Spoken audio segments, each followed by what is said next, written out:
une bonne année 2026, en espérant que ça soit l'une des meilleures de vos années. Donc, également, je tiens à féliciter tous les ORL qui ont réussi et qui ont été promus au poste de professorat en ORL. Donc, je vais citer les promus: Dr Rachid Abouatai, Dr Mouna Bellakhdar, Dr Sameh El-Mezri, Dr Mounia Ghanem, Dr Nadia Ramadan, Dr Shiraz Halweni et Dr Skandar Gdous. Donc, actuellement, ils sont désormais des professeurs. Ce n'est pas des docteurs. Donc, je tiens à les féliciter énormément et ce n'est que le début d'une autre étape. Je leur souhaite la réussite dans leur euh, carrière qui viendra. Donc, nous avons préparé dans la Société tunisienne d'ORL une série de webinaires qui étaient préparés entre les membres du bureau de la STURL avec le comité d'organisation faite par Dr Céline Laïedi et Dr Sameh El-Mezri. Ils nous ont préparé une liste de webinaires et nous sommes à la première réunion. Donc, pour ces webinaires, je remercie infiniment les laboratoires Opal et Recordati d'avoir accepté de sponsoriser ces webinaires. Donc, notre sujet aujourd'hui, c'est à propos de la chirurgie thyroïdienne. C'est une chirurgie, l'une des plus fréquentes dans notre pratique ORL. Et on avait l'habitude de voir les dysponies post-opératoires. Donc, on ne souhaite pas les voir, mais parfois, on a du mal à expliquer pourquoi le malade a une dysphonie malgré que la mobilité des cordes vocales est normale. Donc, il y a certainement des pathologies qu'on ne voit pas facilement par le nasofibroscope. Et nous avons aujourd'hui parmi nous des éminents spécialistes dans la matière. Donc, une première étude qui est faite dans le service d'ORL de SPAX, dirigée par mon ami professeur Melek Mneja, et le travail a été réalisé par Dr Mariam Benayed, qui est assistante au service, à propos de nouvelles explorations pour évaluer cette dysphonie post-opératoire. Donc, ils vont commencer par présenter cette série. Et par la suite, nous avons le plaisir d'avoir parmi nous le professeur Odé Lagier et professeur Ralph Haddad qui seront présentés ultérieurement par les modérateurs de la séance. Je leur remercie infiniment d'avoir accepté d'être parmi nous aujourd'hui pour nous faire part de tout ce qui est prise en charge diagnostique et thérapeutique de la pathologie phonatoire post-chirurgie thyroïdienne. Donc, nous avons également parmi nous des modérateurs de la séance, professeur Shiraz Mbarak qui a accepté aimablement de modérer cette séance et professeur Sameh El-Mezri également d'avoir accepté de modérer cette séance. Je vous invite également à participer aux webinaires qui vont venir et d'être connecté toujours à notre site ORL pour avoir les nouvelles par rapport à ce qui viendra pour l'année 2026. Donc, sans trop tarder, je cède la parole à mon ami professeur Melek Mneja, qui est professeur au service d'ORL SFAX, qui s'intéresse beaucoup à la carcinologie et actuellement à la phonation et à la pathologie phonatoire. Donc, la première thèse qu'il a dirigée dans ce sens, c'est celle-ci, et en collaboration avec des équipes d'ingénieurs en acoustique et des ingénieurs à la Subcom. Donc, je vous cède la parole pour mieux présenter le travail et donner part de vos résultats. À vous la parole. Merci, Dr Hammami.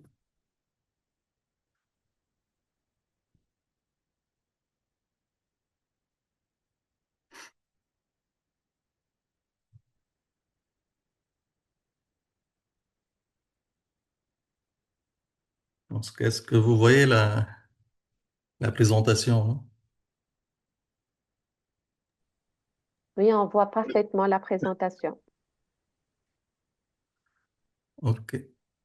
Donc, bonsoir tout le monde. Je remercie Dr Hammami et tout le bureau de la Société tunisienne d'ORL de m'avoir impliqué donc, dans ce webinaire pour présenter cette étude. Je souhaite la bienvenue à nos invités et il m'a été demandé donc de parler, de présenter de façon brève les résultats et les conclusions de cette étude qui a été menée dans le service concernant donc l'évaluation vocale après une chirurgie thyroïdienne. Donc c'est le sujet de thèse de Dr Mariam Benayed. Et c'était un travail en collaboration entre deux laboratoires de recherche, le laboratoire notre laboratoire de recherche cancer, surdité et vertige et le laboratoire de recherche COSIM de la Subcom Tunis. Donc, comme vous le savez, la chirurgie thyroïdienne est une chirurgie, c'est la chirurgie endocrine la plus fréquente. Et en France, on compte plus de 50 000 chirurgies. Et ça concerne essentiellement la pathologie bénigne de la glande. Et ça concerne aussi les adultes jeunes en pleine activité sociale et professionnelle qui en nécessitent beaucoup leur voix et l'utilisation de leur voix. Donc, quelle que soit la chirurgie étendue, qu'elle soit une chirurgie étendue, invasive ou bien mini-invasive, le risque vocal dans cette chirurgie, il est réel et permanent. Mais l'évaluation de cette atteinte vocale reste difficile. Donc, nous sommes devant et nous faisons face à un défi majeur d'évaluation de cette atteinte vocale après une chirurgie thyroïdienne pour plusieurs raisons. La première, c'est que l'atteinte vocale après une chirurgie thyroïdienne ne se résume pas à la présence ou non d'une paralysie récurrentielle. Ça y passe largement et que la paralysie récurrentielle, c'est pas le seul problème à considérer. Il y a les atteintes partielles du nerf qu'on ne peut pas détecter par une simple nasofibroscopie. Il y a aussi les récupérations partielles. Après une paralysie du nerf laryngé inférieur, il y a aussi l'atteinte du nerf laryngé supérieur. Il y a aussi des atteintes non nerveuses et il y a les atteintes associées de plusieurs étiologies. La deuxième raison qui fait que l'évaluation est difficile, c'est qu'il n'y a pas de moyens objectifs. On dispose essentiellement de l'interrogatoire, il y a des scores subjectifs pour l'atteinte vocale. On a aussi la laryngoscopie indirecte qui ne peut pas détecter toutes les anomalies de mouvement des cordes vocales. La troisième cause aussi de difficulté d'évaluation, c'est le manque de référentiel. Dans la littérature, on ne trouve pas de référentiel clair qui guide l'évaluation vocale après cette chirurgie. Mais il y a des technologies nouvelles qui ont été rapportées dans la littérature comme l'analyse acoustique de la voix. L'analyse acoustique de la voix, c'est l'étude des paramètres globaux de la voix, à savoir la fonction, la fréquence fondamentale, à savoir le chimère, le jitter, et ça donne une évaluation globale de la voix. Et il y a aussi l'échographie laryngée qui peut préciser la mobilité, la chymographie, le high-speed vidéolaryngoscopie. Tous ces moyens sont précis et peuvent donner une atteinte, une évaluation objective des mouvements des cordes vocales, une atteinte et peuvent détecter les atteintes nerveuses partielles. Mais dans notre étude, et en collaboration avec nos amis de Subcom, en avant, nous avons donc l'objectif était d'analyser, de faire une analyse objective de retentissement de cette chirurgie thyroïdienne sur le mouvement des cordes vocales et évaluer la qualité de la voix en se basant sur l'étude de deux paramètres. Le premier, c'est le signal glottique. On va voir c'est quoi le signal glottique.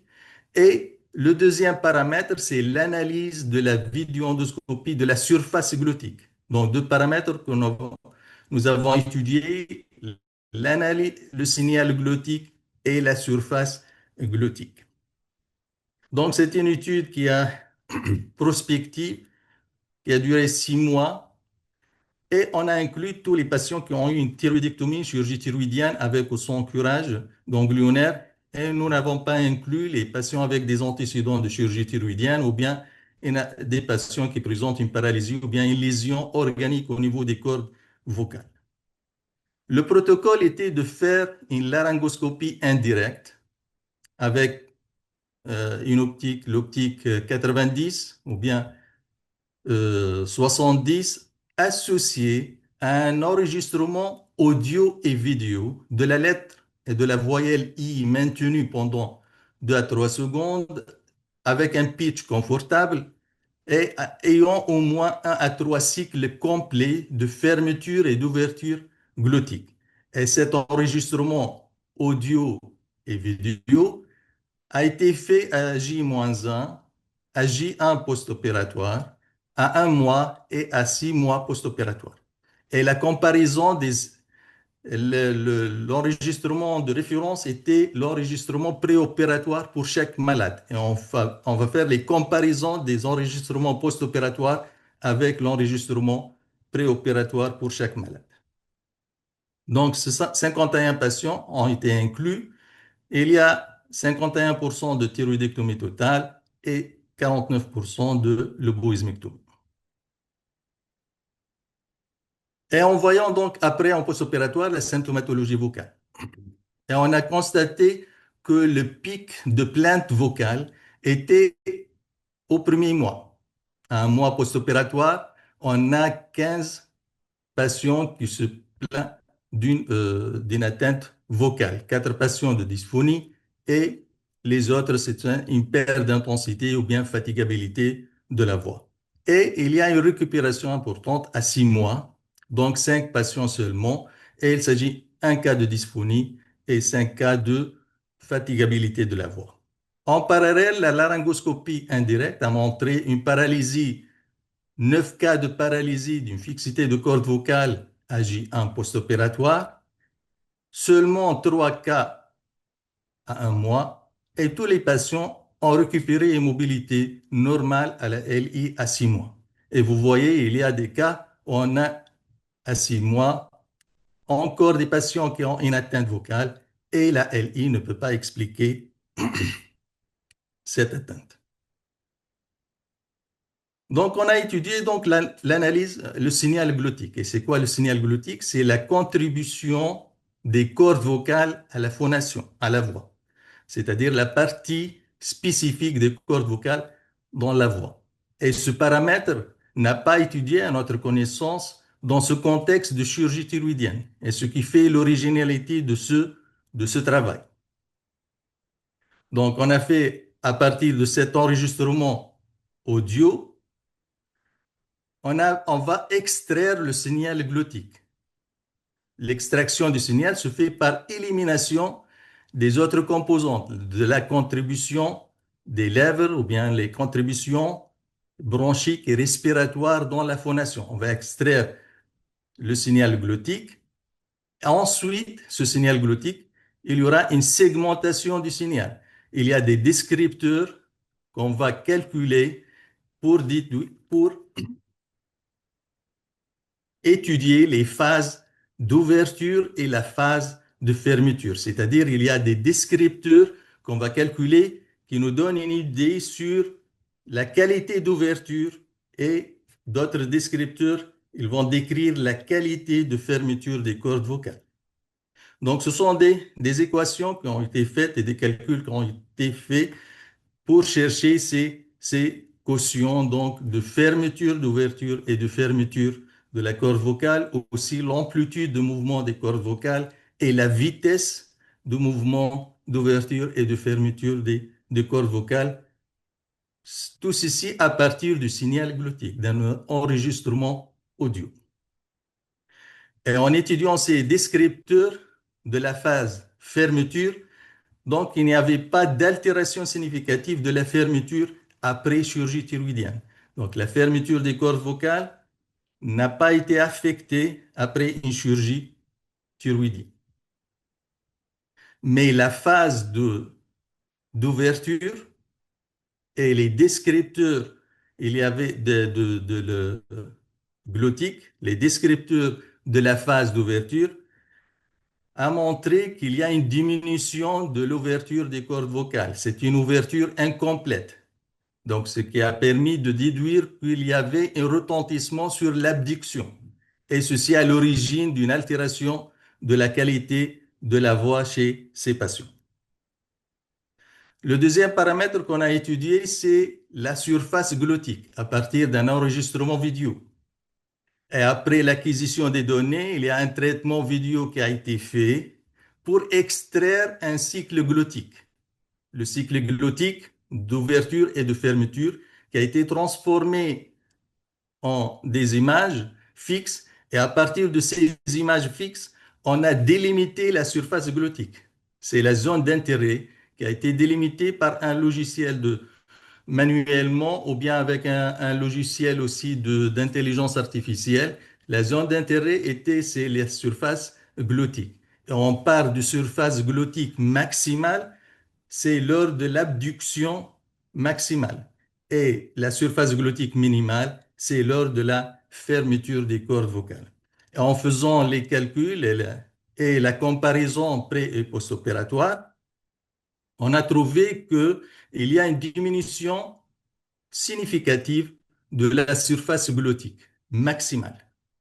Donc, ça rejoint donc l'atteinte, c'est une atteinte de l'abduction. Et aussi, il n'y avait pas d'effet sur la fermeture, sur la surface glottique minimale. Et on a étudié aussi le ratio d'amplitude, l'amplitude d'ouverture et l'index de symétrie de phase des deux cordes vocales. Et on a trouvé qu'il y a une asymétrie d'amplitude entre les deux cordes vocales.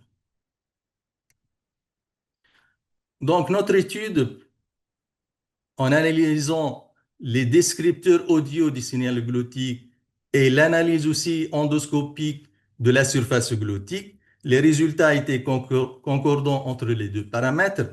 Donc, la thyroïdectomie et la chirurgie thyroïdienne, elle altère la fonction abductrice du nerf récurrent de façon significative dans notre étude. Et ça rejoint donc les données de la littérature de quelques études qui ont étudié la fonction, qui ont trouvé aussi une atteinte de l'abduction après une chirurgie thyroïdienne en utilisant autres paramètres. Mais la question qui se pose, pourquoi ces fibres abductrices sont plus sensibles? Et la réponse est essentiellement anatomique, car pour ces fibres abductrices, ils sont moins nombreuses. Ils représentent seulement 25% de toutes les fibres du nerf récurrent. Donc, ce qui fait que l'atteinte d'une fibre abductrice, il y a moins de compensation. Sur le plan anatomique aussi, les fibres abductrices, ce sont les premières qui vont quitter le nerf. Donc, elles sont plus endommagées lors de l'attraction de la glande pendant la chirurgie. Il faut savoir aussi qu'il y a un seul muscle qui est abducteur, c'est le muscle cricorétinodien postérieur, et que l'innervation de ce muscle, elle est complexe et nécessite plusieurs branches. Donc, tous ces éléments font que il y a rendent les fibres abductrices sont plus sensibles. Il y a une autre question qui se pose aussi lorsqu'il y a une bifurcation précoce du nerf avant l'entrée. Est-ce que les branches abductrices sont antérieures ou bien postérieures? Comme vous le savez, que la branche antérieure est 100% motrice. La branche postérieure est motrice, comporte 5 à 8% de fibres motrices. Est-ce que les branches abductrices sont antérieures ou bien postérieures? Et en voyant les études anatomiques, on a trouvé qu'il n'y a pas la disposition de ces fibres abductrices sont aléatoires dans le nerf. Ils peuvent être dans la branche antérieure, mais aussi dans la branche postérieure. Donc, la nécessité de préserver toutes les branches pendant la chirurgie. Donc, en conclusion, la chirurgie thyroïdienne, selon notre étude, elle affecte plus l'abduction des cordes vocales et les mouvements, et entraîne des mouvements asymétriques de cordes vocales. Ça a été objectivé par des études objectives et des mesures qui ont été faites. Les descripteurs du signal glottique et l'analyse du surface glottique, ce sont des modalités objectives et précises qui peuvent étudier de façon précise donc les mouvements des cordes vocales. Et comme perspective et dans l'avenir, on peut chercher, on peut essayer d'avoir des applications ou bien un logiciel qui, à partir d'un enregistrement audio, on peut faire l'analyse automatique du signal glottique, on peut déduire la mobilité et la position des cordes vocales. Donc, c'est notre étude qui a été menée dans le service. C'est un bon exemple, je pense, de collaboration entre médecins et ingénieurs. Et c'est une étude et c'est une recherche qui a donc des retombées pratiques et physiopathologiques. Dr Hamami. Euh, je vous remercie donc, docteur Naja, pour ce travail très original qui a décortiqué les causes donc, des troubles de la voix après chirurgie thyroïdienne. C'est certainement quelque chose d'innovant qu'on ne fait pas en pratique quotidienne, mais ce serait intéressant de aboutir avec les ingénieurs avec lesquels vous travaillez pour un outil qu'on pourrait utiliser tous les jours dans notre pratique quotidienne. Donc, on va laisser poser vos questions euh, à l'icône donc destinée à cela, donc pour la première conférence. Et sans plus tarder, on va donner la parole à notre invité, le professeur Lagier Aude. Le professeur Lagier Aude est spécialisé en ORL et essentiellement en phoniatrie, laryngologie et anatomie, qui a travaillé à l'université de Marseille, puis Rouen, et qui est actuellement à Liège, donc en Belgique, qui est superviseur à l'hôpital universitaire de Liège et professeur au département d'anatomie de l'université de Liège. J'espère que je ne me suis pas trompée. Et donc, qui va nous parler de la clinique, justement, donc du bilan clinique et paraclinique de la dysphonie après chirurgie thyroïdienne. À vous la parole.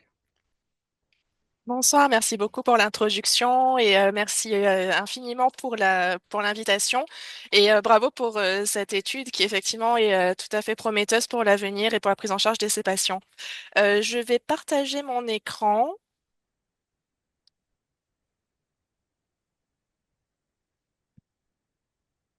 Ok, attendez, oups, il faut que je me mette ainsi.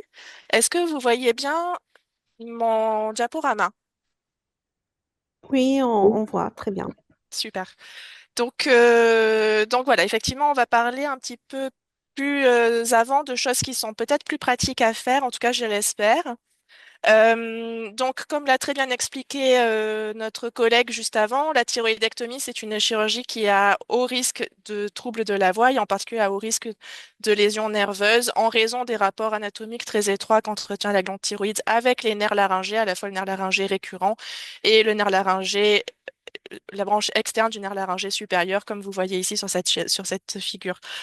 En pratique, la prévalence, il y a des études qui ont cherché à savoir exactement combien il y avait de prévalence des paralysies laryngées, quel que soit le nerf atteint.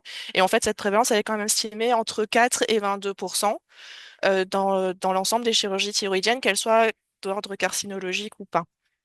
Et alors, quoi qu'en disent les firmes d'instruments, en fait, le monitoring vagal per opératoire n'a absolument pas éradiqué ces paralysies. Elles restent toujours bien présentes en termes de complications et bien significatives. Et il est vrai que probablement qu'une bonne partie des dysphonies post-thyroïdectomie sont d'origine en réalité nerveuse à minima. Et c'est effectivement quelque chose qui est très difficile à diagnostiquer, comme ça a été dit précédemment. Évidemment que cette vidéo-là, je pense qu'elle fait de doute à personne et ce sera une paralysie qui sera parfaitement bien reconnue. Oups. Voilà, vous voyez bien la paralysie de la corde vocale gauche.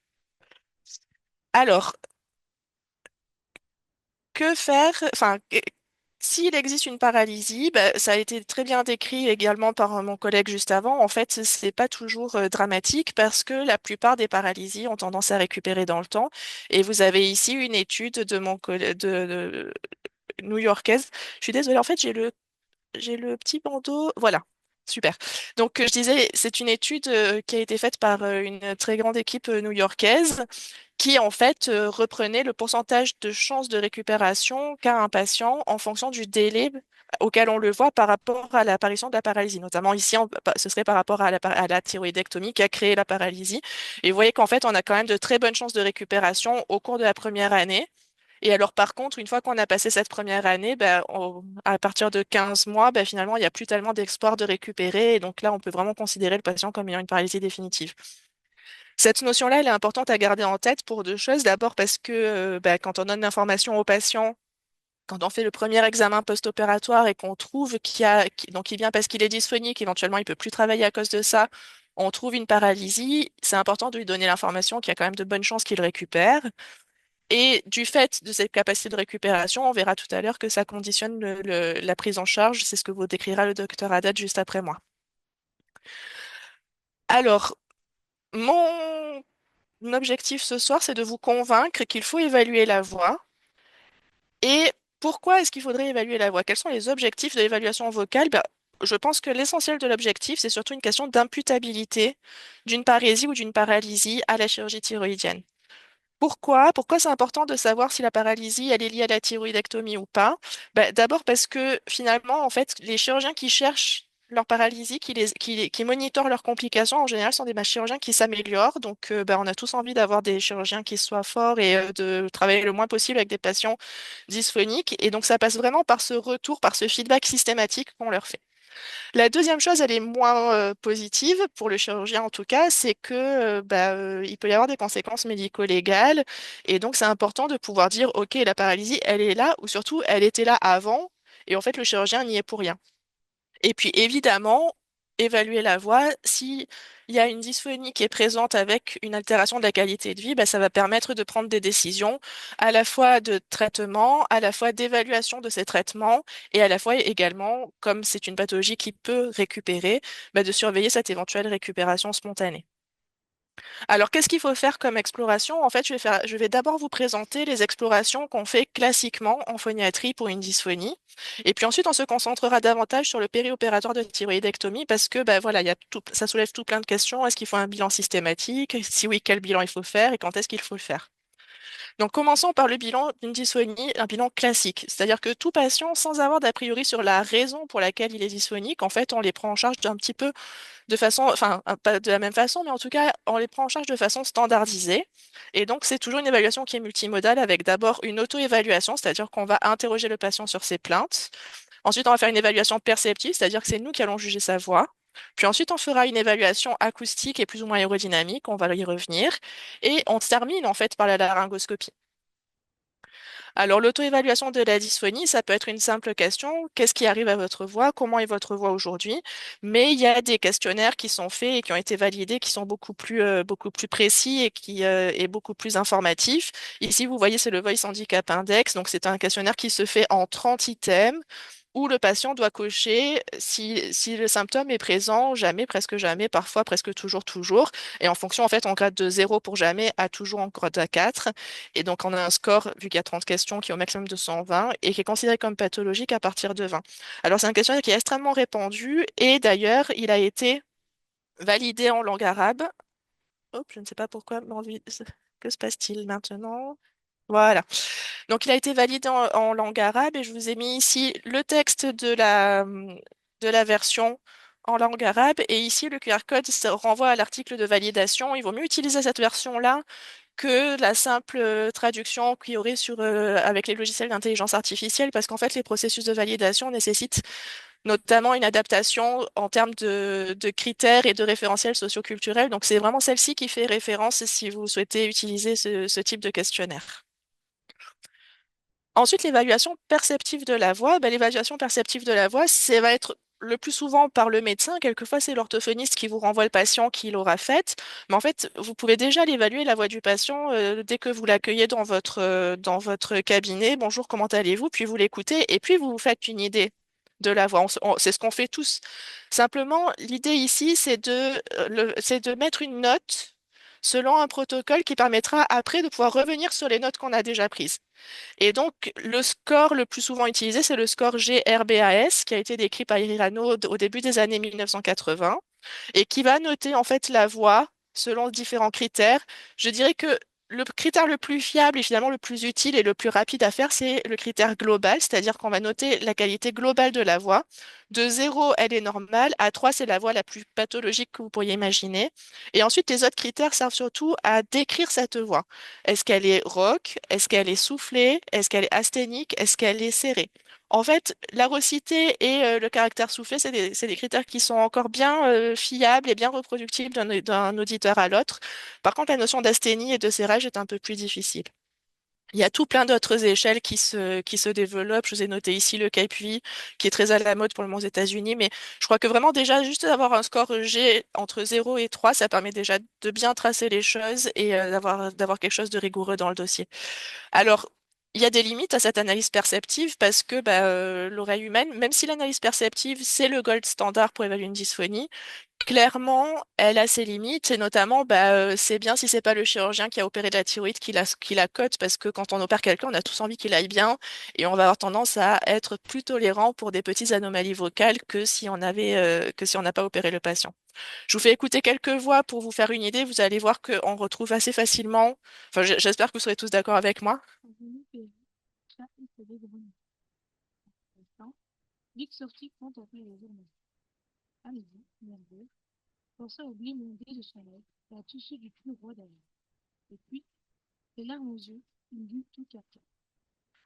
Donc ici, vous avez entendu une voix qui est tout à fait normale, donc elle serait classée G0, R0, B0, A0, S0. Je vous fais écouter des voix pathologiques. Vous me confirmez que vous entendez bien les voix, hein? Elles passent bien dans le Zoom? Je pense que Oui, ça oui. va. Oui, Super. Parfait. Donc je vous fais oui, tout écouter, impeccable. Je vous fais écouter une deuxième voix.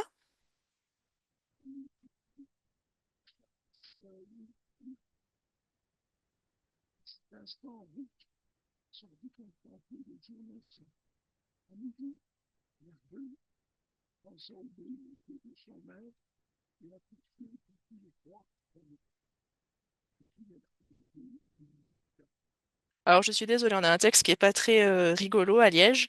Mais en tout cas, c'est important aussi que le texte soit toujours le même, on va y revenir. Mais donc ici, on avait une voix qui était quand même franchement pathologique, qui était même un petit peu bitonale. Et donc, en termes de G, moi, je l'aurais classée 2 à 3. En recité également, 2 à 3. Par contre, elle n'était pas tellement soufflée. Donc, je l'aurais mis B0. Et puis, A0, S0, en tout cas, c'était pas ça qui ressortait à mon avis. Et alors, le dernier enregistrement.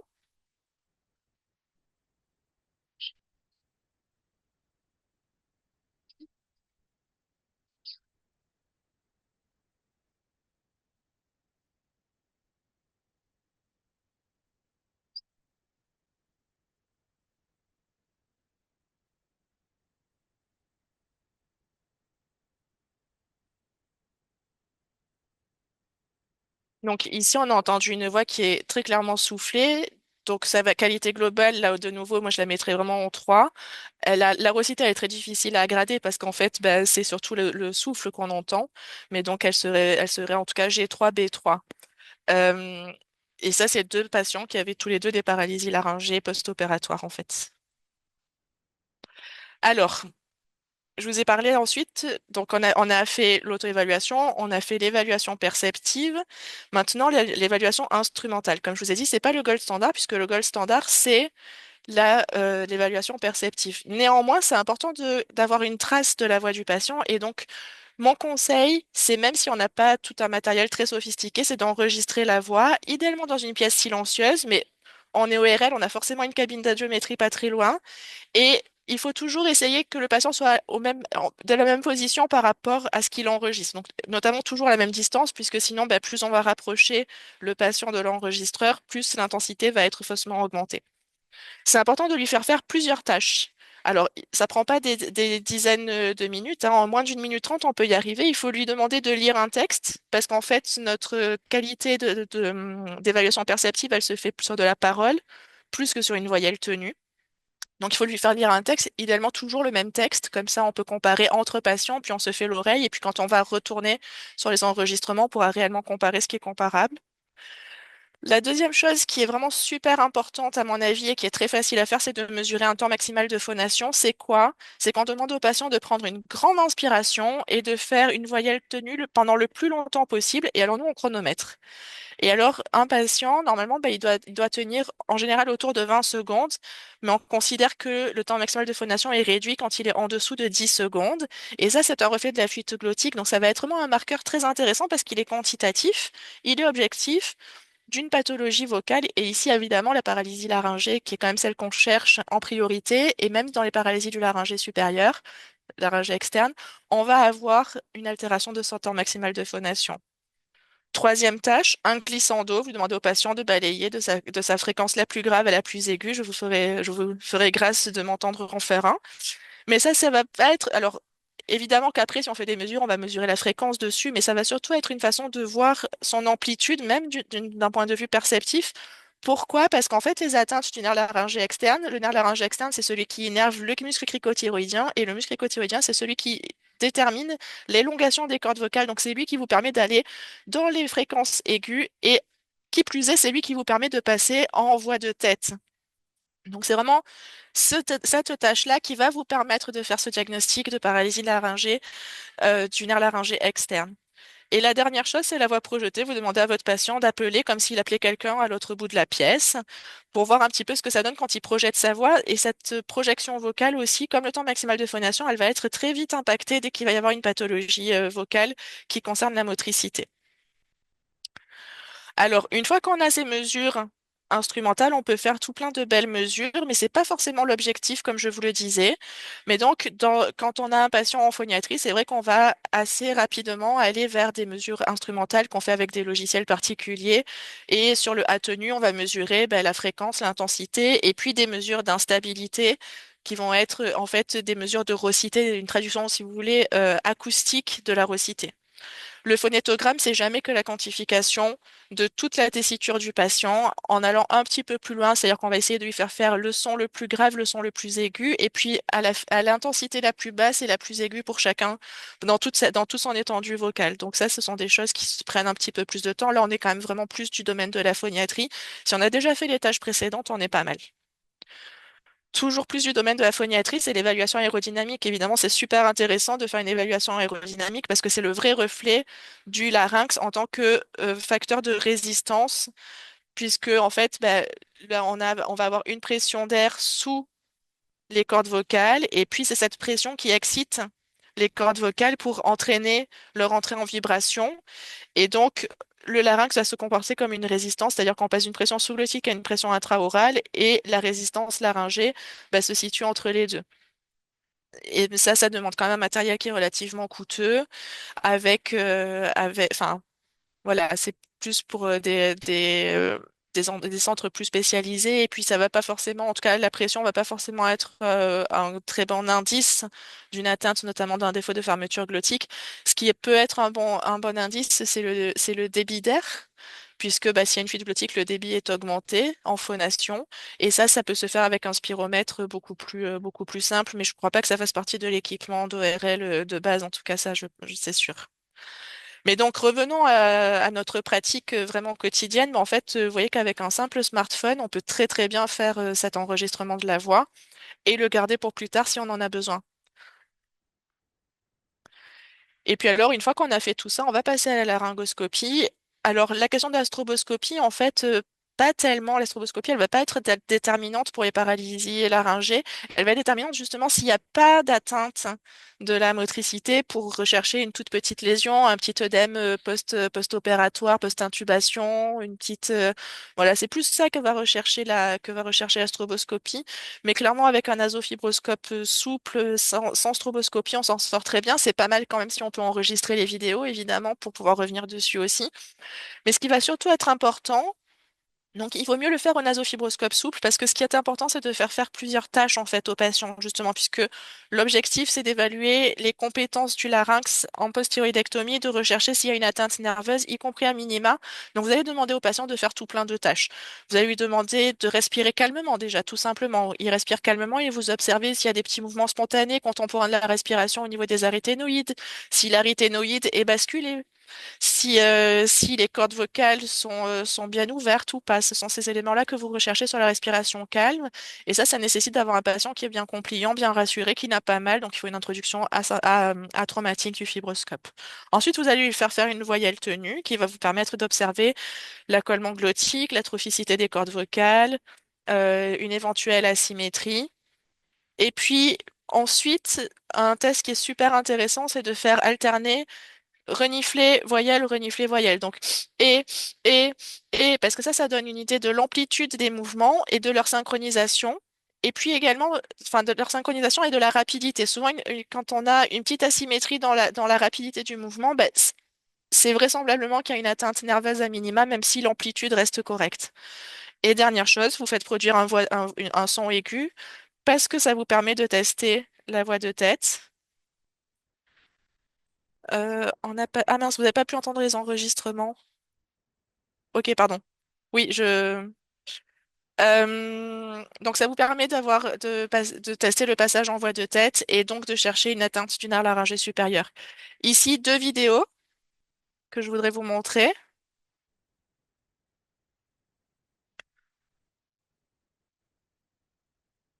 Donc ici, vous voyez au repos, on a une corde vocale droite qui bouge moins que la gauche.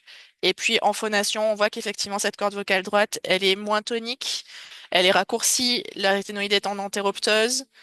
Au final, la position de la corde vocale, elle est paramédiane. On arrive à avoir un bon accolement glottique quand même, mais une patiente qui en voix projetée était fort gênée. L'abduction, de nouveau, comme le disait mon collègue, c'est super important parce que c'est la partie qui va être innervée spécifiquement par le nerf du même côté.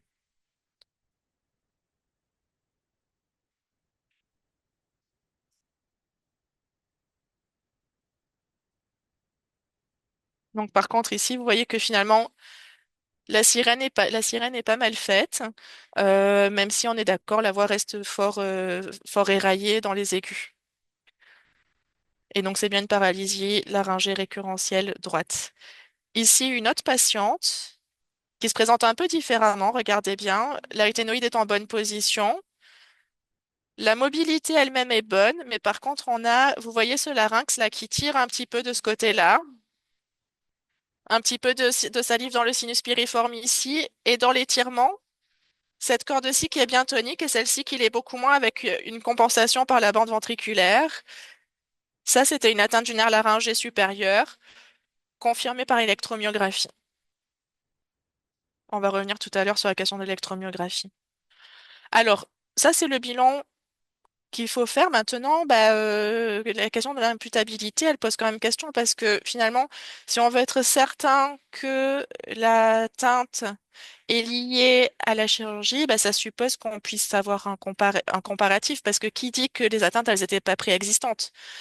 Un patient, tant qu'on lui demande pas si sa voix lui convient ou pas, bah, finalement, il s'est peut-être pas trop posé la question avant, comme ça il dit non, et puis après, une fois qu'il a eu sa chirurgie, qu'il a eu mal, que ceci, que cela, bah, finalement il se dit que bah si sa voix finalement elle est pas top, et puis après il le rapporte à la chirurgie, et puis vous êtes bien embêté. Et puis inversement, enfin, vous revoyez un patient très longtemps après une chirurgie thyroïdienne et puis il y a une paralysie laryngée alors que personne n'avait rien noté auparavant. Ben, qu'est-ce qu'on fait? On se lance à faire un scanner cervico-thoracique, une IRM de la base du crâne. Voilà, c'est des choses enfin, qui sont de vraies questions et donc, ben, pour moi, je pense qu'il faut faire un bilan minimal pour tous les patients qui sont opérés de thyroïdectomie en fait. Alors, il faut que ce bilan-là soit raisonnable et on va y revenir. Et alors, si on veut être sûr de l'imputabilité, bah, ça suppose de faire un bilan préopératoire. Ah, et ce bilan préopératoire, bah, il faudrait qu'il comprenne une laryngoscopie pour être sûr qu'il n'y a pas une parésie laryngée asymptomatique et pour avoir un point de référence des compétences vocales du patient avant la chirurgie. Alors, déceler une paralysie laryngée asymptomatique, ça a un autre intérêt, c'est que s'il y a déjà une parésie laryngée avant l'intervention, bah, assez souvent le chirurgien est content de le savoir parce que ça veut dire qu'il y a quand même plus de chances qu'après, la corde vocale soit réellement paralysée.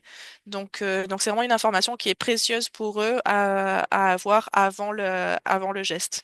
Et alors, ben voilà, après, le niveau de spécialisation du bilan, il est pas forcément à être maximal pour tout le monde. Ça peut être déjà si on fait une laryngoscopie et qu'on fait les tâches et qu'on les enregistre, même sans les analyser, mais on fait faire au patient la lecture de texte, le temps maximal de phonation, un glissando et une voix projetée.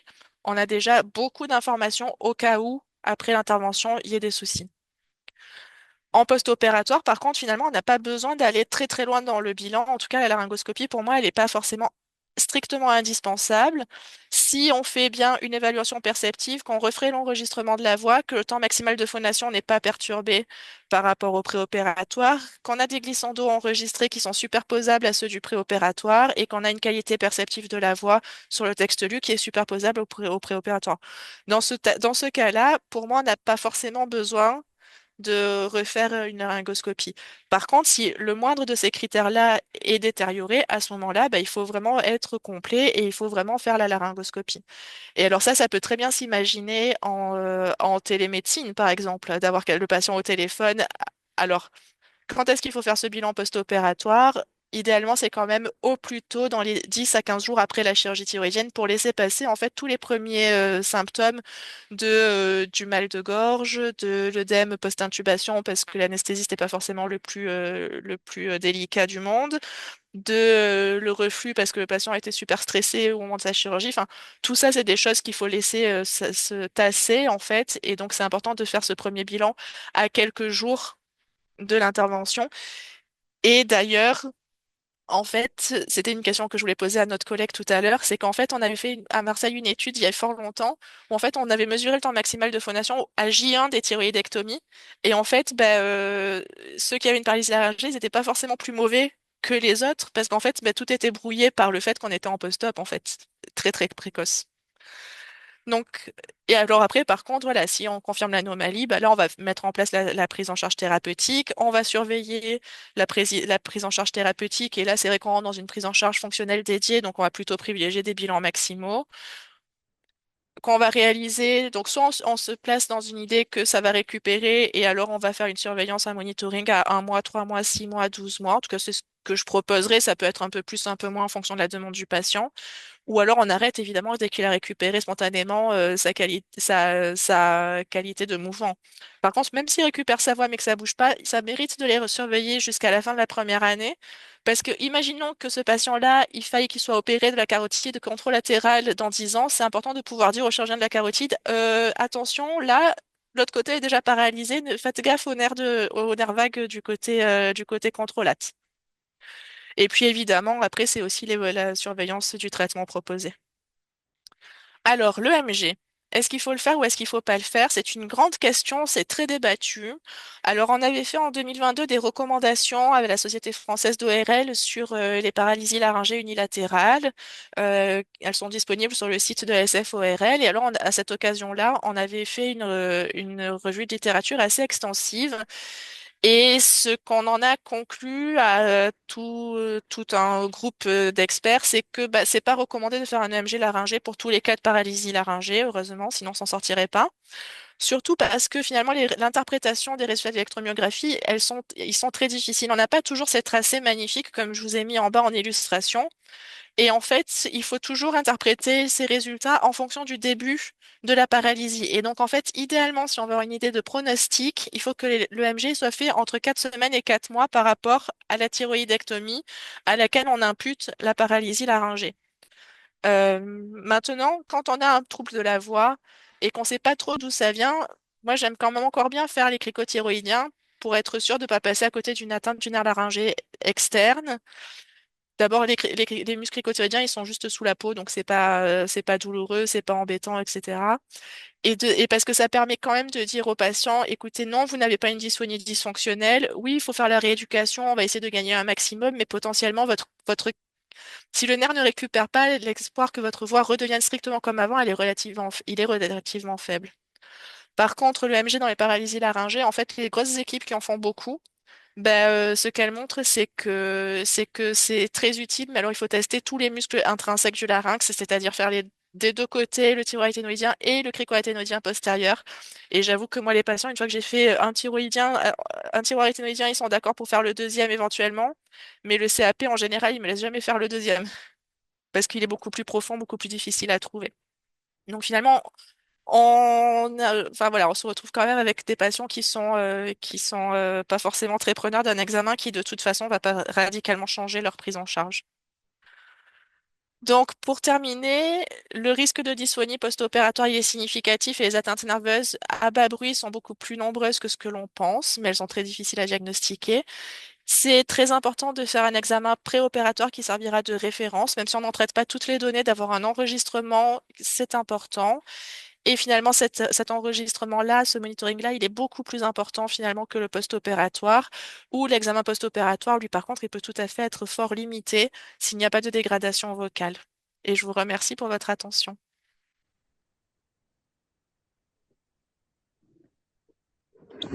euh, merci, docteur Lagier, merci pour cette belle présentation. Donc, sans plus tarder, je crois, donc, la plupart, donc, on attend les conclusions après, donc, oui, la dysphonie, etc. Après avoir, donc, quantifié, qu'est-ce qu'on va faire? Donc, pour ceci, Dr Ralph Haddad donc, va nous honorer avec sa présentation donc, sur la prise en charge thérapeutique post-thyroïdectomie. Donc, pour présenter, Dr Ralph est un ORL laryngophoniatre, donc l'unité de laryngophoniatrie au CHU La Conception à Marseille. Il est aussi enseignant à l'école de l'orthophonie et il enseigne donc les diplômes universitaires centrés sur la laryngophoniatrie, évidemment. Actuellement, il est en cours de PhD avec une étude intéressante sur les modifications causées par le vieillissement sur le thyroarythnidien, c'est ça. Donc, sans plus tarder, je vous laisse la parole, docteur Haddad, donc, pour présenter votre travail, votre présentation. Merci. Merci beaucoup. Bonsoir à tous. Déjà, merci pour l'invitation et pour la présentation. Je ne vais pas partager mon écran, mais je vais passer directement par la caméra. Et du coup, il faudra juste que vous épingliez ma vignette. Donc, juste sur mon image, il faudra cliquer sur les trois petits points qui sont en haut et sur épingler. Comme ça, vous arrivez à voir toute la présentation en plein écran. Et du coup, je vais vous parler de la prise en charge de la dysphonie après chirurgie thyroïdienne et on va s'intéresser principalement à la prise en charge des troubles de mobilité laryngée, que ce soit des paralysies ou des parésies laryngées. Donc, on va recevoir un patient qui a été opéré de la thyroïde, que le patient soit à quelques jours ou quelques mois, la décision va changer en termes de qu'est-ce qu'on va proposer, mais on a des choses qu'on peut proposer dès J1. J'ai trouvé récemment un article qui avait proposé un algorithme de prise en charge qui me semble assez intéressant, qui rejoint un peu ce que l'on fait nous en pratique. Donc, ce qu'on va regarder déjà chez un patient qui a une dysphonie avec une mobilité laryngée qui est atteinte en unilatéral, on va regarder le degré de fuite glottique. Il y a beaucoup de techniques pour le mesurer, comme celle présentée dans la première présentation ou d'autres index. Ce qu'il est bien de faire sur un plan pratique, c'est de regarder les cordes vocales en respiration et en phonation et voir à quel point elles s'accolent. Et c'est le degré de fuite et de défaut d'accollement entre les deux cordes vocales en phonation qui pourra un peu nous orienter vers le degré d'intervention qu'on va faire. Est-ce qu'on va être plutôt observateur ou plutôt partir vers de la rééducation orthophonique ou dans les cas où on a vraiment une grosse fuite glottique, on sera plus interventionniste, même dans les paralysies assez précoces. Les autres facteurs qui vont un peu nous orienter dans la prise en charge, c'est est-ce que le patient est stimulable? Stimulable, c'est dans le sens que est-ce que le patient est capable de moduler sa voix et c'est quelque chose que nous, ORL, on a des fois du mal à interpréter. C'est plus l'orthophoniste qui nous dira à quel point le patient sait jouer avec sa voix, il peut la moduler, donc il arrivera à la contrôler et arrivera à répondre à la rééducation orthophonique. Les autres critères qui vont rentrer en jeu, c'est la qualité vocale. Donc là, ils ont mis le KV, mais ça peut être le GRBAS. Donc toute l'analyse perceptive, donc voir à quel point la voix est altérée chez le patient et l'impact que ça a sur sa qualité de vie, que ce soit sur le VHI10, VHI30 ou aussi à quel point il est gêné. Chez un patient qui est professionnel de la voix ou qui est standardiste, qui est téléphoniste, qui travaille avec sa voix, qui est conférencier ou autre, on sera plus interventionnel assez précocement, contrairement à un patient retraité qui a peu d'activité sociale, qui a peu de demandes sociales. Et donc, dans le cas où on va avoir une corde vocale qui ne bouge pas totalement ou pas parfaitement, chez un patient qui est peu demandeur d'intervention ou il y a des cordes vocales qui sont pas très bien accolées l'une contre l'autre, mais qui sont plutôt proches et qui est pas très demandeur d'une intervention. On va commencer par de la rééducation orthophonique. Il y a plusieurs types d'exercices que l'on peut faire en rééducation. Il y a plusieurs types de protocoles. Ce qu'il faut garder en tête, c'est que aujourd'hui, contrairement aux anciennes recommandations, aujourd'hui, les recommandations de 2022 dont parlait le professeur Lagier, elles ont bien conclu sur le fait qu'on ne fait plus de rééducation orthophonique de façon indéfinie, mais que on va au bout de quelques séances de rééducation, si le patient ne répond pas, basculer le patient vers une intervention et ne pas attendre plusieurs mois, 6 mois, 30 séances de rééducation avant de proposer un geste. Et là, je vous présente un petit panel d'exercices de rééducation qu'on avait filmé avec notre orthophoniste Lucille Besson. Pap, pap, pap, pap, pap, pap, pap, pap, pap, pap.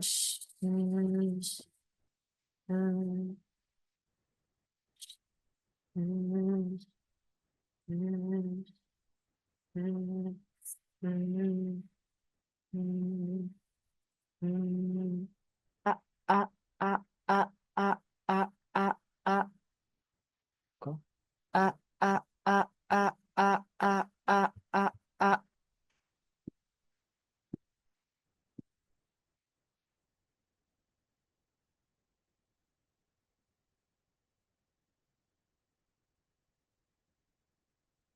Et donc, chez les patients chez qui soit on ne voit pas de réponse à la rééducation orthophonique, et ça va s'observer parce qu'il n'y a pas de progrès au niveau de la voix, donc on n'a pas d'amélioration vocale, ils ne gagnent pas en confort vocal, ils ne gagnent pas en puissance vocale, on voit que ça stagne ou que le patient adhère peu à la rééducation, ou dans les cas où d'emblée on voit qu'il y a une très grosse importante fuite glottique, le patient est très gêné, il est très demandeur, on va proposer des interventions.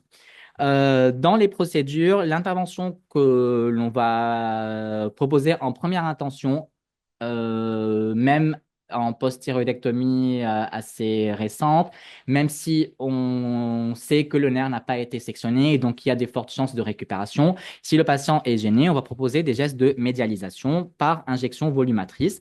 Et dans ces cas-là, on va proposer l'utilisation de l'acide hyaluronique parce que l'avantage de l'acide hyaluronique, c'est qu'il est assez biocompatible avec la corde vocale et qu'il a une durée de vie d'environ 10 à 11 mois, plus ou moins. Et donc, ça permet de passer le cap de la paralysie laryngée, le temps que éventuellement la corde vocale récupère et qu'on voit où la plainte du patient et la mobilité laryngée évoluent.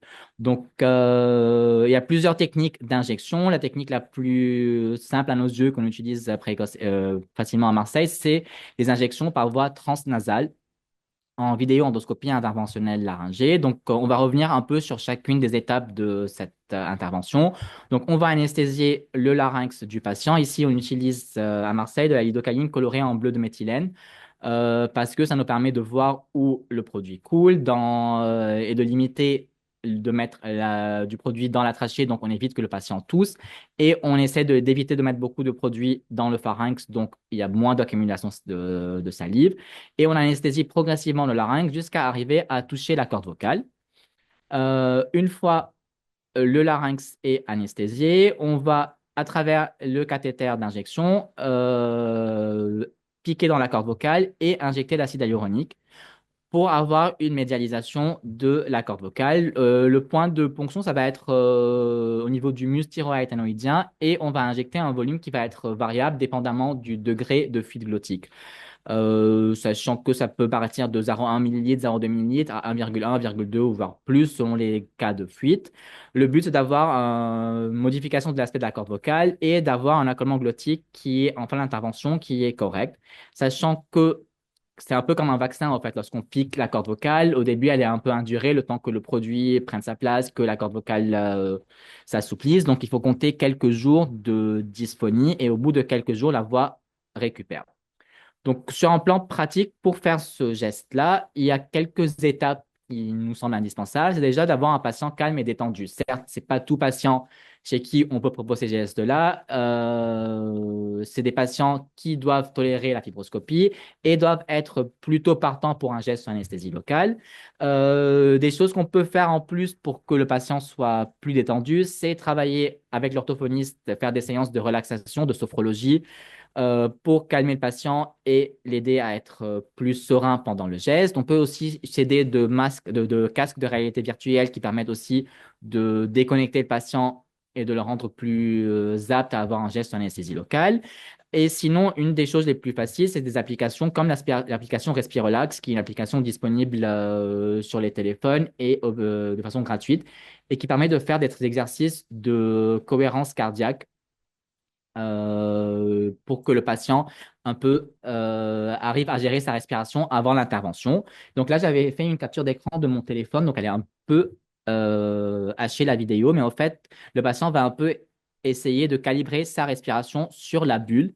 Et donc, c'est un peu demander au patient de compter jusqu'à 5 dans sa tête en inspirant, jusqu'à 7 en expirant. Ça permet d'avoir une respiration qui est plus calme et de rendre le patient plus zen et plus amenable à avoir un geste ou anesthésie locale. Puis, donc le patient étant préparé, on va passer à l'étape clé qui est l'anesthésie locale adéquate.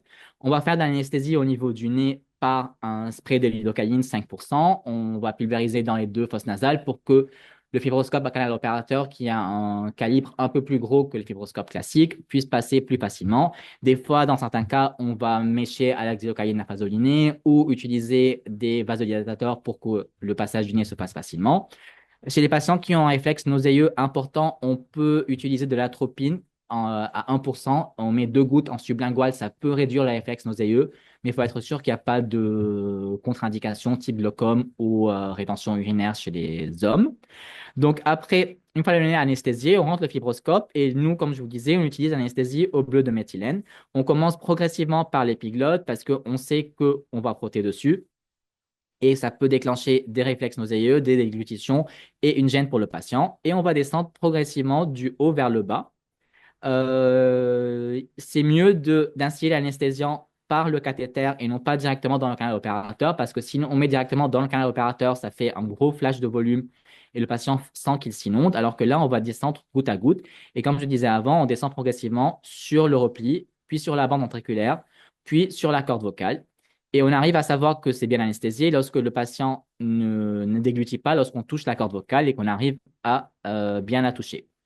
Donc, une fois c'est anesthésié, on va faire l'injection. On utilise le plus souvent des aiguilles rétractables qui ont l'avantage de ne pas blesser la muqueuse pharyngolaryngée lorsqu'on ne veut pas injecter. Donc, on s'approche de la corde vocale, on est dessus, on sort l'aiguille, c'est un peu comme un levier de vitesse. En fait, on sort de 0 à 5, on plante à 5 mm et on injecte le produit. En termes de produits, ce que nous, on utilise, c'est la gamme Juvederm. On utilise l'Ultra 2 ou l'Ultra 3.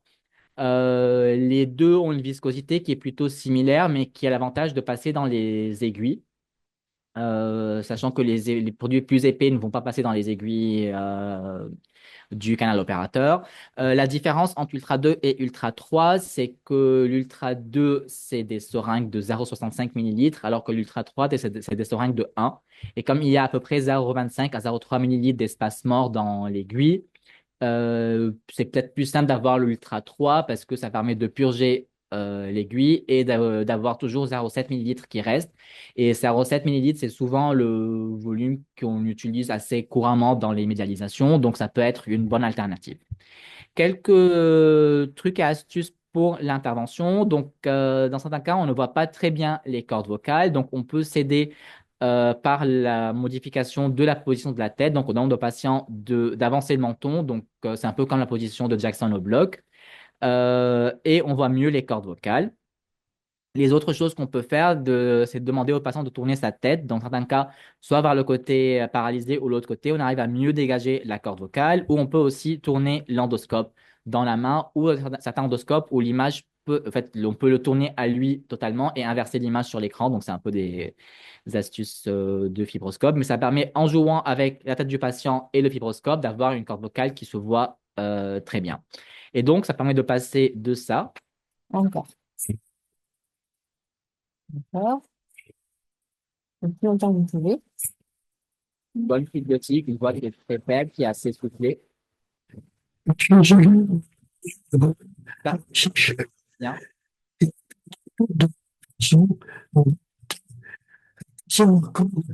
Et donc, on passe à ce.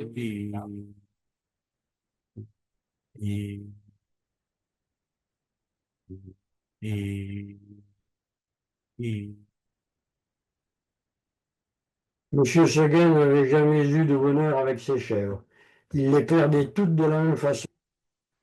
Donc, nous, ça, c'est la voie qu'on utilise habituellement, la voie transnasale. Il existe d'autres voies d'injection qui y ont pour avantage d'être moins coûteuses parce qu'on n'a pas besoin de canal opérateur, on a besoin d'un fibroscope classique. de la seringue du produit et juste d'une aiguille. Ça peut être soit la voie sus-thyroïdienne, soit la voie transcartilagineuse ou la voie intercricothyroïdienne. Donc, un exemple de cette voie, donc on va faire une anesthésie au niveau du larynx. Dans ces cas-là, on va juste piquer au niveau de la membrane cricothyroïdienne, instiller un peu d'anesthésiant qui fait tousser le patient et cette anesthésie va répartir et tapisser un peu le larynx. Et une fois c'est anesthésié, pardon, on va piquer par voie transcutanée, donc avec un fibroscope classique. On repère avec une lumière le niveau de la membrane. On pique au niveau de la membrane cricothyroïdienne. Une fois l'aiguille est sortie, on va l'orienter vers la corde vocale et on va injecter le produit. Et on va avoir la médialisation. Les autres voies possibles, ça peut être aussi la voie transorale sur anesthésie générale, donc en laryngoscopie en suspension, en s'aidant soit des aiguilles, des boîtes de laryngoscopie, mais quand le produit est assez épais, ce qu'on peut utiliser, c'est les butterflies des anesthésistes, c'est ce qu'ils utilisent pour les perfusions. On va juste casser les ailettes du butterfly et le monter soit sur une pince, soit le coller sur un palpateur ou l'aspiration, et ça permet de piquer assez facilement. Donc, lorsqu'on parle d'acide hyaluronique, la question qui se pose, c'est est-ce que c'est efficace à long terme? Certes, dans les cas où la mobilité récupère au niveau du larynx, donc le problème est quasi résolu et il n'y a plus de débat là-dessus. Mais dans les cas où la mobilité laryngée ne récupère pas, le patient va se poser toujours la question de est-ce que ça va durer longtemps? Donc, en moyenne, c'est un produit dont l'efficacité dure 9 à 10 mois, mais on a des patients chez qui, à 12 mois, ça se maintient. Certes, ce n'est pas parfait, mais il y a un accolement glottique qui reste correct. Et même chez le même patient, 20 mois plus tard, on avait toujours un accolement qui était suffisant. Et il y avait une étude qui avait été publiée il y a quelques années, une revue systématique, qui avait un peu regardé les avantages d'une médialisation précoce et qui avait trouvé que le fait d'injecter relativement précocement les immobilités laryngées, même s'il n'y a pas de récupération, souvent on a des effets qui se maintiennent à long terme, même si le produit, lui, est parti, parce que il y a une part du fait que le produit se résorbe assez progressivement et donc l'autre corde vocale compense progressivement. Il y a aussi l'hypothèse que le fait de médialiser la corde vocale va faire qu'elle va finir par se fibroser à une position qui est plutôt favorable et donc ça va maintenir une corde vocale en position plus médiane qu'elle n'était avant et donc une meilleure voix derrière. Après, si les patients chez qui l'effet n'est pas durable, on peut proposer des produits qui sont plus pérennes dans le cas où ça ne récupère pas, que ce soit l'hydroxyapatite de calcium ou la graisse chez les équipes qui en font. Et dans certains cas, on peut aller vers une solution plus pérenne qui est la thyroplastie de médialisation. Mais dans ces cas-là, il faut bien sûr se poser la question de est-ce que c'était une opération pour un cancer thyroïdien? Est-ce qu'il y a un risque de récidive? Est-ce que c'est un coût qui n'est pas qui est pas irradié, qui n'est pas difficile à opérer, qui n'a pas un risque de récidive cancéreuse? Donc, il y a beaucoup de questions à se poser sur l'état initial. Mais dans tous les cas, si on va vers ces chirurgies, c'est des chirurgies qui se font par cervicotomie. Nous, on utilise les implants de Montgomery. Donc, en fait, c'est des implants qui sont assez standardisés avec un matériel standardisé, matériel homme et femme. On va repérer la corde vocale à partir d'une fourche ancillaire et d'un calibre. Une fois on trouve la corde vocale, on va faire une fenêtre au niveau du cartilage thyroïde et on va tester des fantômes. Les fantômes verts, c'est les fantômes femmes, les bleus, c'est les hommes. Ça peut se faire sur anesthésie locale où on teste le fantôme et on demande au patient de vocaliser. On voit à ce moment-là quelle taille donne la meilleure médialisation avec le moindre de gêne pour le patient. Et sinon, ça peut se faire sur l'anesthésie générale chez les patients qui ne sont pas à l'aise pour l'anesthésie locale. Et on va choisir en endoscopie l'implant qui médialise le mieux.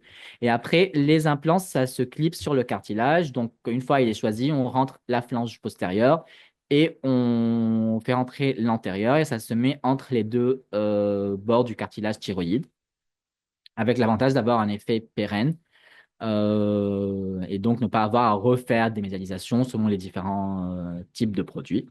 Donc, un exemple de pré post-op. Dites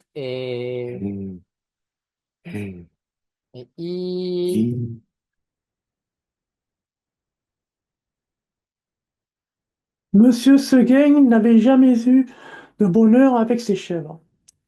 Il les perdait toutes de la même façon. Un beau matin. Et le après. Et, Il- et Monsieur Seguin n'avait jamais eu de bonheur avec ses chèvres. Il les perdait toutes de la même façon. Un beau matin, elles cassaient leurs cornes, s'en allaient dans... Juste un petit mot sur les atteintes du laryngée supérieur. Dans les cas où ce n'est pas le laryngée inférieur, donc il n'y a pas un trouble de mobilité laryngée, mais une atteinte du laryngée supérieur, là, on va aller plus vers de la rééducation orthophonique. Un autre petit mot, j'ouvre une petite parenthèse sur les paralysies laryngées. Il y a certains cas où on va avoir la gêne n'est pas une gêne de voix, mais une gêne respiratoire parce que la corde vocale est en position très médiane. Ce qui est bien pour la voix, mais qui peut être gênant pour les patients où le fait que la corde vocale soit très médiane et dans les cas où ils sont assez demandeurs sur le plan respiratoire parce qu'ils sont des sportifs de haut niveau, des fois, ça peut être un frein pour eux, une gêne importante. Dans d'autres cas, ça peut être des syncynésies de réinnervation du fait d'une réinnervation aberrante qui va se faire. Donc là, on voit quelques petites trémulations au niveau de l'arythénoïde. Des fois, les syncynésies sont plus importantes et on peut avoir des spasmes laryngés qui vont se faire. Dans ces cas-là, le traitement va être non pas de pousser la corde vocale au milieu, mais de faire en sorte que la corde vocale soit légèrement moins médialisée. Donc, on va la rendre plus paralysée par de la toxine botulique. Ça va être des injections d'environ 10 unités de xéomine ou Botox ou à peu près 25 unités en Dysport. Ça peut se faire sous EMG par voie transcutanée ou ça peut se faire par voie transnasale aussi en fibroscopie interventionnelle où on va utiliser les mêmes types d'aiguilles pour piquer au niveau de la corde vocale. Et donc, je referme cette parenthèse-là sur les dyspnées. Pour conclure, donc, ce qu'on va utiliser comme critère, c'est la gêne du patient, l'impact sur la qualité de vie et l'atteinte en fibroscopie pour un peu orienter le patient. Les patients qui sont peu gênés ou pas gênés, on peut proposer une simple surveillance. Les patients qui sont moyennement gênés ou chez qui on voit que les cordes vocales s'accolent mais pas parfaitement et qu'on pourrait optimiser ça par de la rééducation orthophonique, on ira vers de la rééducation. Et chez les patients chez qui soit on a une atteinte assez importante ou qui a un impact professionnel ou personnel important, ou chez qui on a tenté la rééducation orthophonique, mais sans beaucoup d'amélioration, on ira plus sur de l'intervention. Et selon le moment où on est par rapport à la chirurgie, est-ce qu'on sait que le nerf a été coupé ou pas coupé? Est-ce qu'on sait quel est le pronostic de récupération ou pas? On va choisir entre différents produits, sachant que même dans les cas où on sait qu'il y a une section du récurrent et qu'il n'y a pas de récupération possible, on est assez fréquemment amené à proposer des médialisations par de l'acide hyaluronique comme au moins premier test thérapeutique. En fonction, on avise pour les études des prises en charge. Voilà.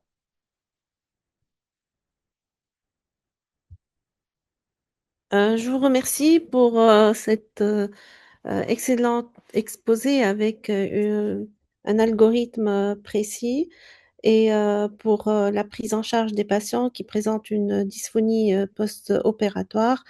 Et on va ouvrir les débats. Donc, il y a des questions qui ont été posées. Je pense qu'on va d'abord lire les questions et chaque orateur répondra à la question donc, qui lui est destinée. La première question est celle au professeur Lagier, quelle exploration à faire au minimum avant de traiter? Et à quel rythme faut-il répéter ces explorations? Donc, si c'est avant de traiter, ça veut dire qu'il y a bien une dysphonie qui existe. Donc, c'est de nouveau très important de faire une exploration qui va être finalement la même tâche, les mêmes tâches d'enregistrement, sauf qu'on va relever les mesures. C'est-à-dire qu'on va effectivement, avant l'intervention, mais c'est ce qui a mené au diagnostic de la dysphonie, on va faire l'auto-évaluation avec le VHI, on va faire l'évaluation perceptive avec le GRBAS ou le CAPE-V selon ses préférences. On va enregistrer la voix sur le texte pour avoir de nouveau la possibilité de réécouter. On va faire le temps maximal de phonation, le glissando et la voix projetée et puis la laryngoscopie, évidemment. Et alors, à quel moment le refaire? Ben ça dépend de ce qu'on fait comme traitement. Si on décide de faire de la rééducation orthophonique, parce qu'on se dit que le nerf va récupérer spontanément, ben, pour moi, enfin, la rééducation orthophonique, elle a simplement pour but d'aider le patient à faire avec le larynx tel qu'il est, avec la repousse nerveuse qui se fait pas, les réinnervations spontanées qui sont pas. Donc, ça change pas le suivi, c'est-à-dire que, enfin, dans notre équipe, en tout cas, c'est 1 mois, 3 mois, 6 mois, 1 an, sauf si tout a récupéré avant. Si on part sur une médialisation par acide hyaluronique, alors ça dépend de la possibilité du patient, mais souvent, à 1 mois de l'injection, on fait une téléconsultation, je les appelle et je leur fais faire les tâches au téléphone pour pas les faire revenir juste pour ça, si ça va. Et alors, je leur dis de me recontacter quand la voix s'en va et je garde mes consultations de 1 mois, 3 mois, 6 mois, 12 mois, comme si j'avais rien fait. Et si le patient est gêné avant, ben, il me recontacte par téléphone et on s'adapte. On peut répéter les injections d'acide hyaluronique autant de fois qu'on veut en fait. Donc quelquefois au bout d'un mois, il me dit ah bah finalement ça a été bien pendant 3 jours, puis là ça va pas, bah, rien ne m'empêche de le reconvoquer pour refaire une injection si besoin. Donc je trouve que l'idée de l'acide hyaluronique c'est de pouvoir s'adapter très vite en fait, parce que bah de toute façon ça va s'en aller, donc on peut pas faire d'erreur quelque part. Voilà, et puis par rapport à la thyroplastie, bah, c'est pareil, c'est en préopératoire, et puis bah, il faut laisser passer la phase d'œdème post-opératoire, donc en général on les voit à 15 jours pour enlever les points, et puis après 1 mois, puis 3 mois, enfin voilà. Et à chaque fois avec le même bilan complet. Ouais. Vous avez parlé de l'enregistrement de la voix en préopératoire. Est-ce que vous le faites systématiquement pour toutes les thyroïdectomies ou essentiellement pour les patients qui sont des professionnels de la voix? Là, je pense que c'est important de le faire. Ou Alors en alors fait, c'est systématique pour c'est tous les patients. oui, je dirais que c'est Ah, systématique, parce que ça prend moins de 2 minutes, et par contre si après il y a un problème, bah, ça permet d'avoir toutes les réponses. Donc, vraiment, oui, je le ferai pour tous les patients, oui. Je le fais pour tous les patients. Mais voilà, avec la version minimale, c'est-à-dire qu'il faut pas passer des heures à faire les mesures, faut enregistrer, et puis, bah voilà, dans 98% des fois, on aura 2 minutes d'enregistrement, le patient va bien en post-op, on peut même jeter les enregistrements, mais au moins, s'il y a quoi que ce soit, bah, on a une référence, en fait. et l'enregistrement en post-opératoire, il se fait lorsque le patient est symptomatique. Sinon, c'est pas systématique, même En pour fait, les professionnels de la voix. Donc en fait, l'enregistrement, il est systématique et c'est selon l'enregistrement qu'on fait ou pas, qu'on va ou pas compléter, faire la laryngoscopie en post-opératoire. Pour moi, la laryngoscopie post-opératoire, elle est pas indispensable. Si tout va bien, bah, tout va bien. Et la qualité de la voix, finalement, elle est plus sensible à une petite anomalie que ne va l'être la laryngoscopie. Donc finalement, autant enregistrer la voix avant-après, et comme ça, on a ce qu'il faut. D'accord.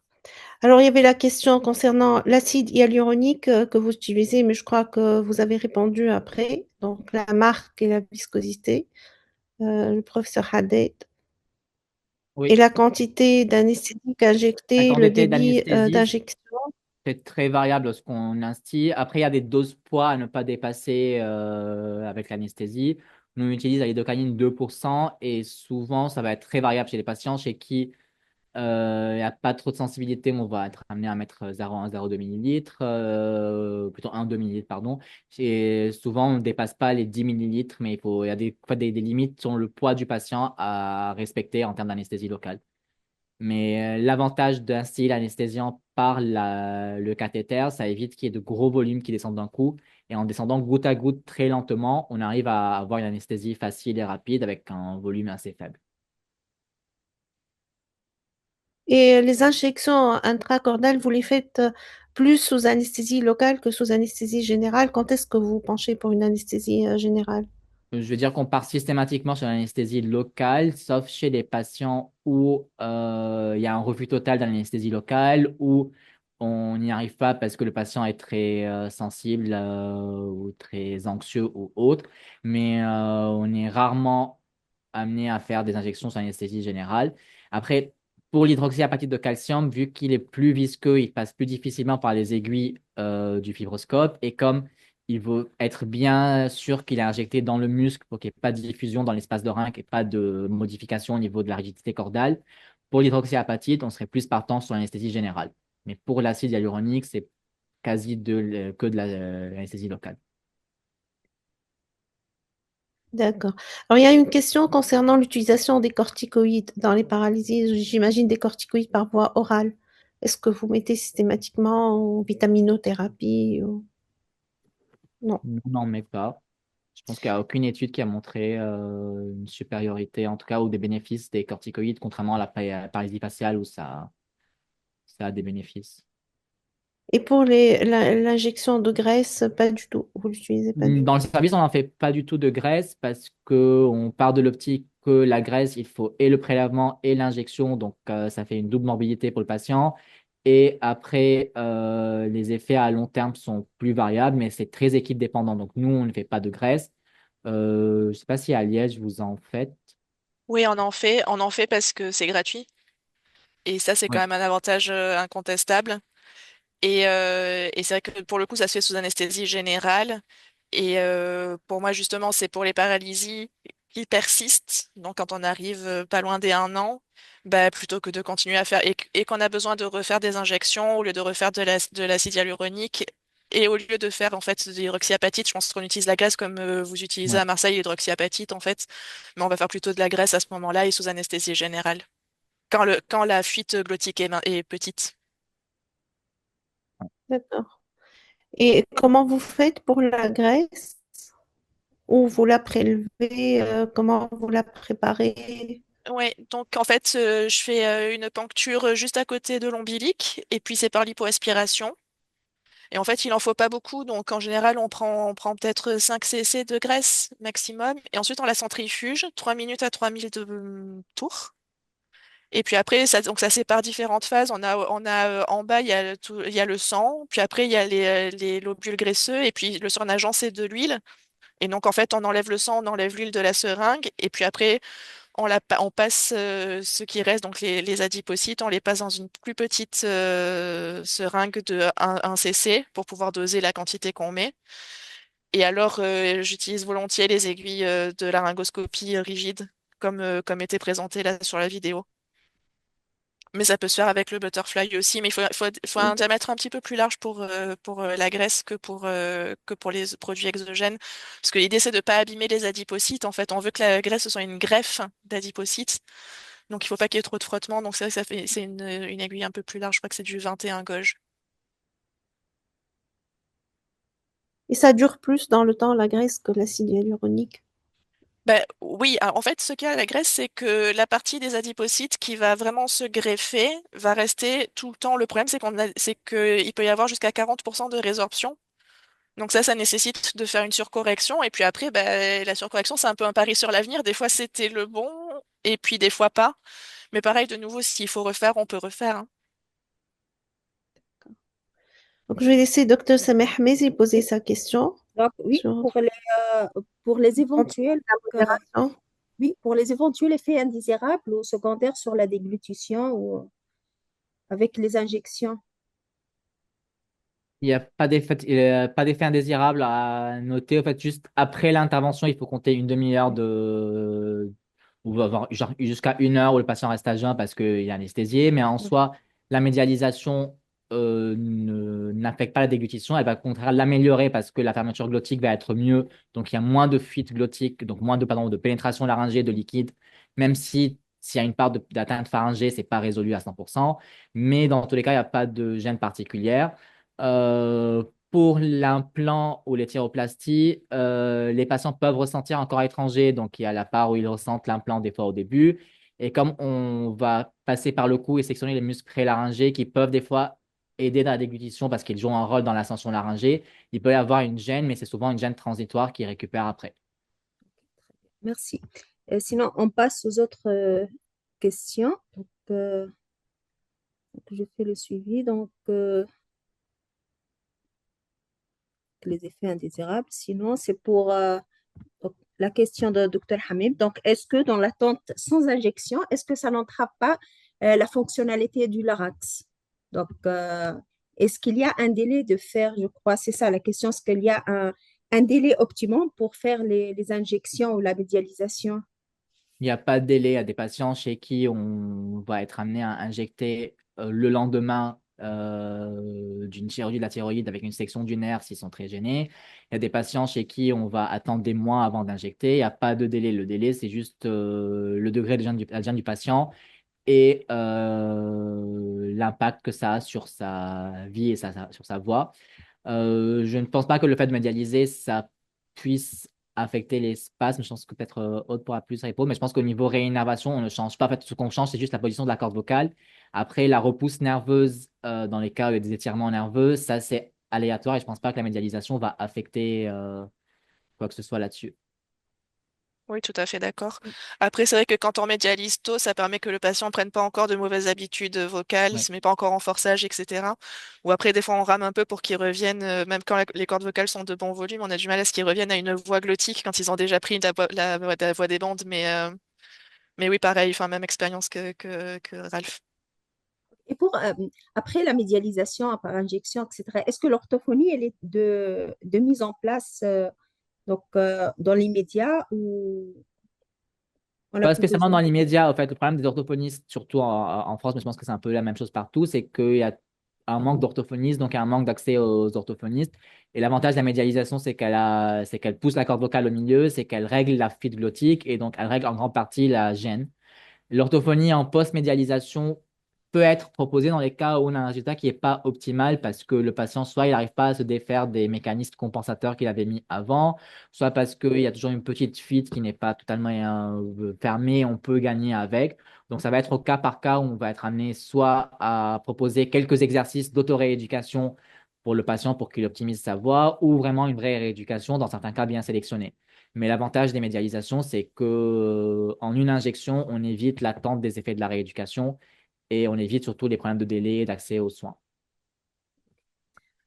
Très bien, donc on passe, donc si possible, donc après le diagnostic d'une PR, donc le délai après, à partir duquel vous indiquez une médialisation endoscopique, et pour les paralysies permanentes qui ne récupèrent pas après 6 mois, est-ce que vous optez d'emblée pour une technique par voie externe ou donc, on continue des injections?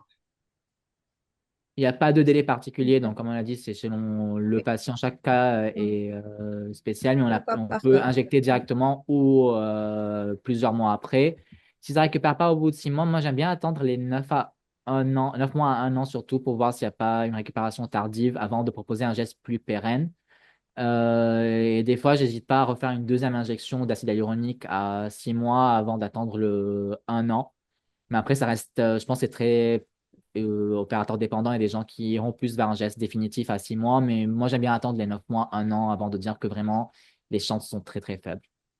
Mais après, même des fois, à 1 an, il y a des patients qui ne veulent pas d'implant, ne veulent pas d'hydroxyapatite et on continue à refaire tous les ans de l'acide hyaluronique. Donc, il n'y a pas de règle en soi. Euh, si on peut continuer, donc avec Dr. Naweri, elle se pose la question, donc, est-ce qu'on peut répéter les injections d'acide Ouais. hyaluronique après 9 mois? Donc, Oui, on peut même je crois. à 1 mois dans les cas où elle a une très importante fuite glottique. Oui. Des fois, on s'attend à ce que une injection ne soit pas suffisante et on est amené à répéter quelques mois après, voire 1 mois, 2 mois. Donc, il y a pas de règle. Dès qu'on voit que la fuite glottique commence à se réinstaller, que le patient est gêné et qu'il est demandeur, on peut répéter. Ok, donc pour les deux questions, ça se rejoint pour Dr. Marakchi et Madame Hadish, qui est euh, une orthophoniste bien placée. Donc, à quel rythme pour la rééducation orthophoniste est-ce que vous recommandez les thérapies manuelles au niveau des PR et pendant combien de temps? Et à quel délai on commence la rééducation après une PR post-opératoire? Le délai, ça va être quelques semaines, le temps que l'orthophoniste soit trouvé, que le rendez-vous soit pris, que ce soit mis en place. Mais après, il faut juste attendre les quelques jours post-op de récupération de la chirurgie. Il y a des douleurs, des points, des complications ou autres. Pour le rythme, ça va être très patient dépendant. Et je pense que les patients sont vus souvent 1 fois à 2 fois par semaine selon les orthophonistes. Les thérapies manuelles, ça dépend si l'orthophoniste est formé ou pas à la thérapie manuelle. Si elle sait en faire, ça peut être des fois où ça peut aider à une meilleure fermeture glottique. Donc, oui, mais après, souvent, ça reste orthophoniste dépendant au niveau de l'organisation de la rééducation et du choix des exercices. Je ne sais pas si Aliès, j'ai une autre petite. Bah, juste si je peux me permettre, parce que je pense que un des messages enfin, qui doit passer, c'est que alors, la rééducation orthophonique n'est plus maintenant considérée comme le traitement premier d'une Ouais. paralysie laryngée post-thyroïdectomie. Ça, c'est vraiment quelque chose, grâce aux injections d'acide hyaluronique, qu'on a vraiment changé de paradigme.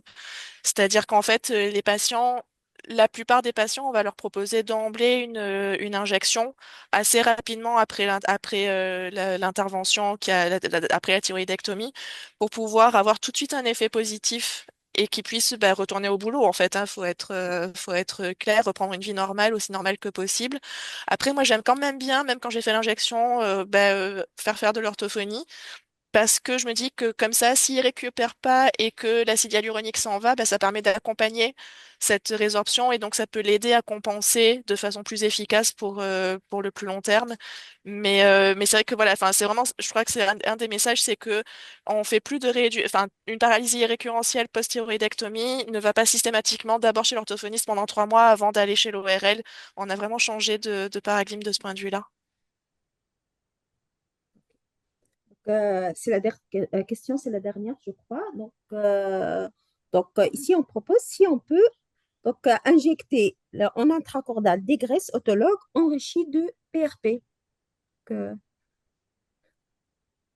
Dans l'absolu, je pense que oui, en fait, le PRP, il n'a pas de rôle médialisant, il n'y a pas de rôle volumateur, en fait. Lorsqu'on injecte du PRP, même du PRP seul, ça gonfle la corde vocale juste immédiatement, mais l'effet volumateur se dissipe au bout de quelques heures, voire quelques jours, parce que le produit en soi, il va se répartir, il n'y a pas l'effet volumateur. Donc, est-ce qu'on va gagner avec du PRP dans les paralysies laryngées?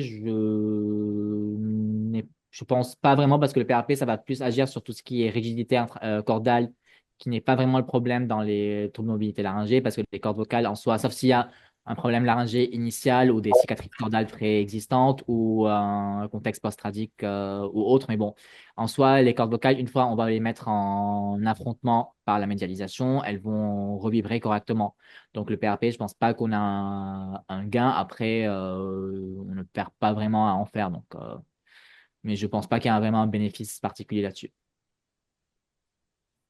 Je ne sais pas si je peux me permettre une dernière question. Peut-être, en fait, en pratique, comment est-ce que vous distinguez entre une atteinte du nerf laryngé supérieur et une atteinte partielle du nerf récurrent lorsqu'il n'y a justement pas de paralysie évidente à l'examen? Quelles sont les explorations ou les examens qui permettent de faire la différence? Alors, d'un point de vue symptomatique, c'est vrai que là, on va chercher, enfin, ce qui va vraiment signer l'atteinte du nerf laryngé supérieur, c'est vraiment de l'altération qui se majeure dans les aigus, alors qu'habituellement, dans les paralysies récurrentielles, le passage en voie aiguë améliore la voix, a tendance à améliorer la voix plutôt que de la détériorer. Donc ça, c'est la première chose. Si la voix aiguë est plus mauvaise que la voix grave, c'est plutôt une atteinte du nerf laryngé supérieur. Et après, pour en avoir vraiment le cœur net, c'est vrai que c'est l'électromyographie dans le muscle cricothyroïdien. Oui, d'accord. Bien, merci. Je crois qu'il n'y a plus de questions. Je vous remercie donc tous les orateurs, mais aussi ceux qui sont restés tard pour écouter donc ces conférences très intéressantes et d'actualité. Je remercie les orateurs et je passe la parole à notre présidente de la société pour clôturer Moussaïna Hamimi si elle est encore là. Oui, bien sûr, je suis encore là. C'est très intéressant. Bravo pour tous, bravo pour les modérateurs. N'hésitez pas à consulter notre site, particulièrement la médiathèque. Vous allez trouver sous peu euh, tout l'enregistrement de ce webinaire. Donc, pour ceux qui n'ont pas eu le temps de noter tout ce qui est des doses, vous pouvez toujours les reconsulter et les revoir. Également, restez connectés pour les autres webinaires et pour les masterclass qu'on aura d'ici peu publié sur le site. Donc, passez une bonne soirée et merci encore une fois pour tous les orateurs et les participants qui sont restés jusque-là, ainsi que les modérateurs qui ont bien mené la séance. Bonne soirée à tous. Merci, Bonsoir. merci, au revoir, à la Pareil, prochaine. merci. Au revoir. Au revoir.